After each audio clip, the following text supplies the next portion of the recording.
galing? Yun lang sa loob, napakainit eh. Ha? Sa inyo? Oo. Oh, may hindi na. Nakakantok, wala naman matulugan. Sobrang lang mga pwestong malamig-lamig. Eh, kasi sa gabi mainit na rin eh. No? Sa gabi mainit na rin.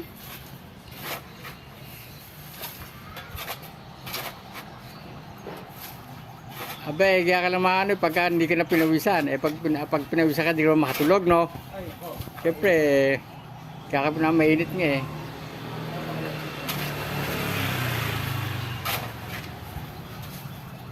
Yung araw, pag mainit, Oo. yung maliliit pa yung mga bata, ginagawa ko yung